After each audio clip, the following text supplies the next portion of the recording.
All right, so here we go with the last of our three demos using this joins queries web uh, MXD. And so you can see that I've activated the adding fields and field calculator data frame.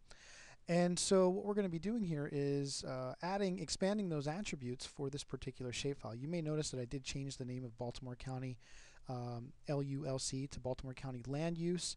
I think the slash was messing with one of my calculations, and so I changed it, and it seems to be working now. That's not neither here nor there to you guys, but it was something that was going to break my demo, so I had to fix it. So you may have noticed a little difference in that naming from the first two demos to this third one. So I'm going to go ahead and open up the table here and open up the attribute table, and we can see again the same land use land cover layer that we used in our feature attribute query earlier on in our first demo we have here as well. So we've got the area in square meters, the perimeter in meters, we have the land use codes, our 11s, 12s, 13s, our 40s and our 50s and all those, and then of course we have acreage here. So we're going to want to expand on these attributes, so we have to decide what kind of fields we're going to add here so that we can capture certain types of information. So one of the things that I like to stress is that these codes, these land use codes, again, to the average user may not mean a whole lot, so we might want to add some more descriptive information about those codes. So what I'm going to do here is I'm going to want to add a field, and then again I'm going to have to make those decisions that we were talking about in the lecture, what type of field to add. So when I come up here to the table options button, and I'm going to come down and I'm going to say add field. And when I do that, it's going to ask me to name the field. And again, we're using a DBF as our database here for our shapefile, so we can't have anything that's longer than 10 characters. So I'm just going to say LU, no spaces, so I'm going to put in an underscore, and I'm going to say description, and I'm just going to say LU descript, LU underscore descript, so that's 1, 2, 3, 4, 5, 6, 7, 8, 9, 10. I'm just at the limit there for my field name. If I made it any longer than that, ArcMap would tell me that it would have to chop it down to this. In this case, I'm going to add a field, again, called land use description, that is going to hold an actual verbal description of what these different codes mean. So I'm just going to come down here and I'm going to choose one of those different types of field types that are available to me. And in this case, since it's a verbal description, I just want to use text.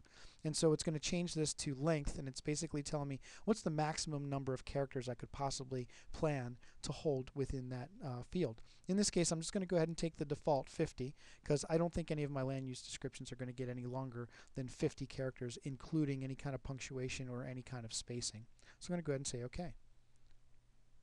And so it adds this additional field into the table. So what I want to do here, and again, this is the idea of what I've been saying about bringing these demos full circle.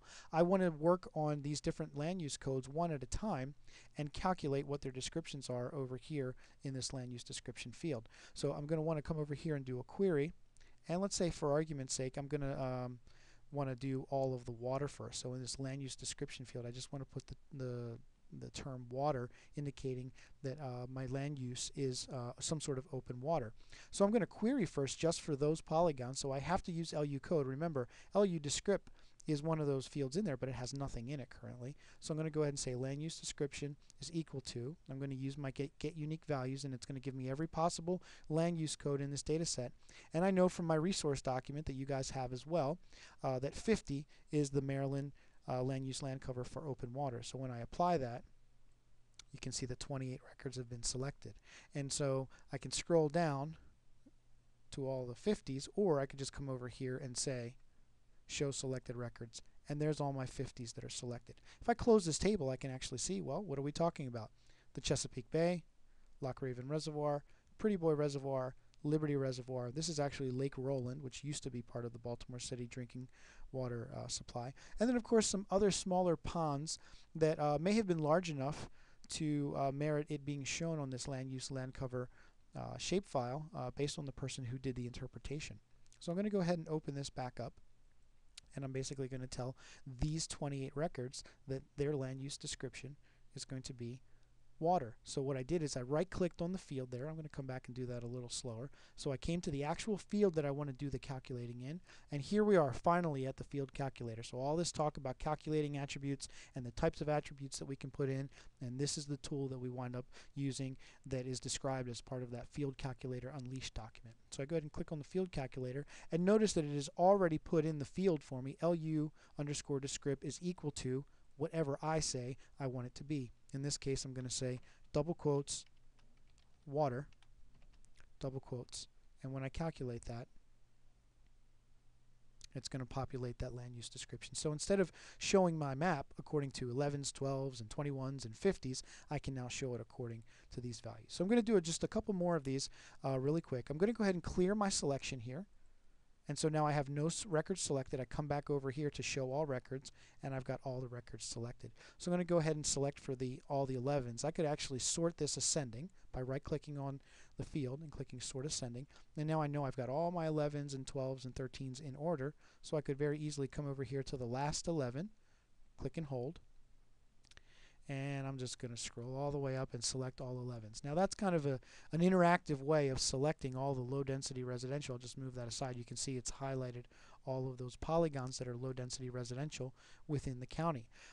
Again, I don't have to do it that way. A simpler way, instead of interactively doing them with the table, is to build a query for it. So again, I go to Select by Attributes, bring this into the middle here, and I say land use code is equal to 11. When I apply that query, it's going to grab all my 11s, and I've got 844 polygons that represent low density residential. So again, I'm just going to show the selected records, and then that way when I scroll down, only do the 11s show up. So again, I'm going to right click on that land use description field. I'm going to go to Field Calculator, and instead of it being water, I know that this is low density. Learn how to spell, Professor. Residential. All right. And so when we calculate that, it's going to put that information in there. I'm going to go ahead and run a new query. Notice that I've left all of these records selected, so when I run a new query, I am going to select my method as create a new selection. So it will deselect all of my 11s, and it will put in whatever I tell it to query for now, and I'm going to say 21s. When I apply that, all my 21s are selected. I'm going to right click, select the field calculator, and instead of saying low density residential, I'm going to say cropland, because that's what that happens to be. Calculate that, and you can see how I'm basically doing some data work here with my tables, with my attribute table, populating it, expanding on my attributes. So I'm going to come back here really quick and show you something that we would normally do by symbolizing this. Instead of showing this by a single symbol, we could come over here and use our symbology tab and select by categories. And if I use the land use code field and I added all those values, it would show my land use according to our 11s, 12s, 13s, our 21s, our 40s, and our 50s, and I would apply that. This is what it would create for my legend. A little tough to distinguish, of course, so I would want to choose a different color palette. But instead of showing them according to LU code, which again, I can actually visually come in here and say low density residential if I wanted to, and that would be reflected in my legend. However, I've got another field that's already doing that for me, so I can, instead of showing it according to LU code, I can show it according to LU description. When I add all those values, you can see the cropland, the low density residential, the water that I just calculated, and all the other ones that I didn't do, I still obviously have several of the different codes to go through, are still left as blank, so they're all grouped together. So if I wanted to change this to another color,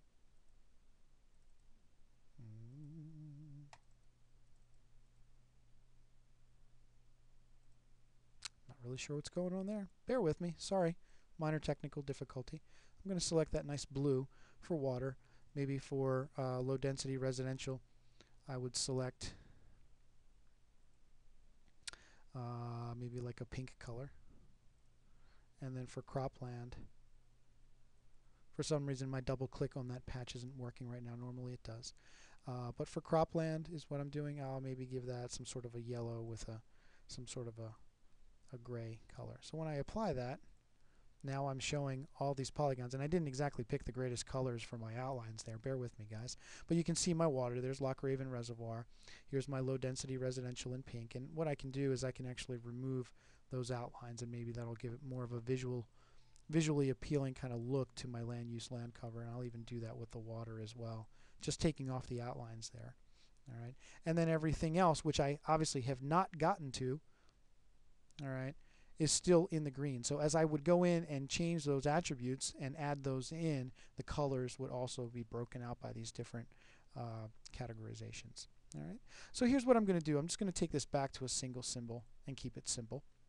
All right. I'm going to show you guys one last thing regarding adding an attribute. So that's an example of adding a text. So I'm just going to take this and collapse it down just a little bit, and I'm going to add another field in here. You notice we have an area and we have a perimeter. We also have another area measurement in acres. This happens to be in square meters, and so in the next module when I talk about coordinate systems, you can see in here the units. As I mouse over the data, I'm measuring it in the X and the Y direction in meters. So we'll talk about coordinate systems and the different units that you could possibly have your data in. So what that means is that when I open up this table, this area field, which is calculated by ArcGIS, is in the units for this particular data set. So that's actually in square meters.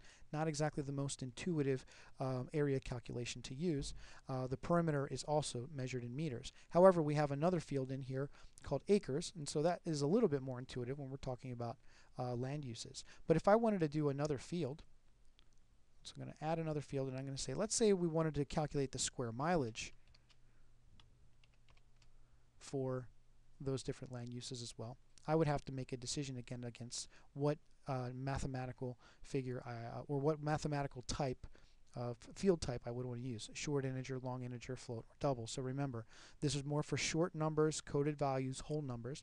These are for large whole numbers. Float, you're going to have a decimal. These are non-decimal values. These are going to be decimal values, and these are going to be for extremely precise decimal values. So in this case, I'm going to go with float because I know I don't want to take it out more than 6 places past the decimal. And you'll notice that precision and scale then comes up. So in this case, I'm going to say that I want no more of a precision than 7 and a scale of 2. So what does that mean? Well, if we think back to the lecture, 7 is going to be the overall width of the field, so I can't have more than 7 characters in there, including the decimal. When I'm going with a scale of 2, that means I'm only going to have 2 numbers past the right of the decimal. So basically, with the decimal and those 2 digits, I can now have the other 4 places in that field of those 7 accommodate my numbers. So what's the largest number that I could accommodate? 9,999.99 using this scale and this precision. I don't have any polygons that are going to be that big, but I could back it off a little bit more. But if this data set were to be merged with another one that has a very large water polygon, say the Chesapeake Bay, you may want to consider that in planning for what field types you're going to use.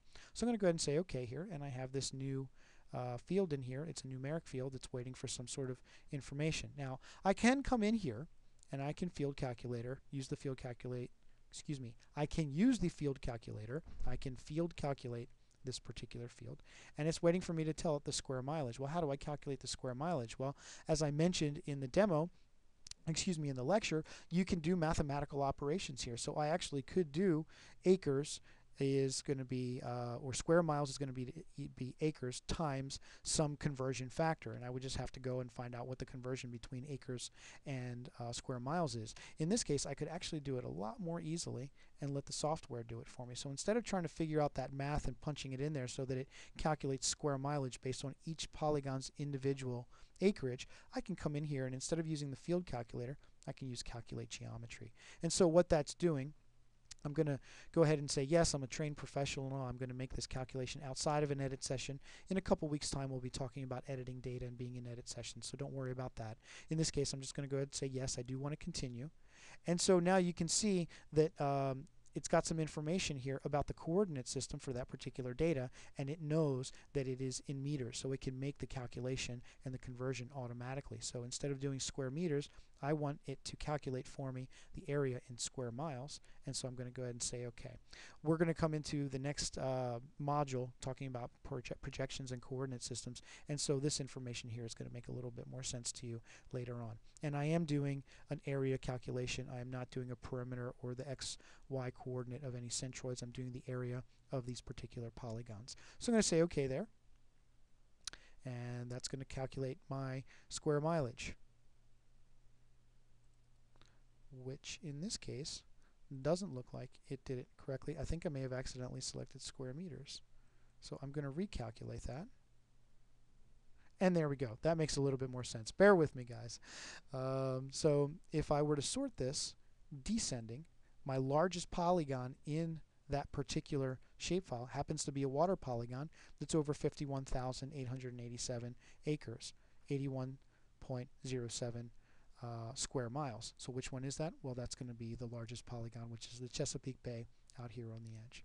So you can see how we can work with our different attributes. You guys will get an opportunity to do this as part of project number 1. You'll get to do it as part of some of the editing of your other assignments, your assignment number 5, and of course your final project. So we're moving towards wrapping up the first part and working towards our midterm exam with one more module on projections and coordinate systems. And so the very end of this demo really takes us to that point where we're going to start discussing this information in our next module. So you can kind of see the progression where we're going from here. So that's the end of the information for this module in both the lectures and the demos. And so now we're moving on and again practicing a bunch of what we've talked about in here in these demos and these lectures in chapters 8, 9, and 10.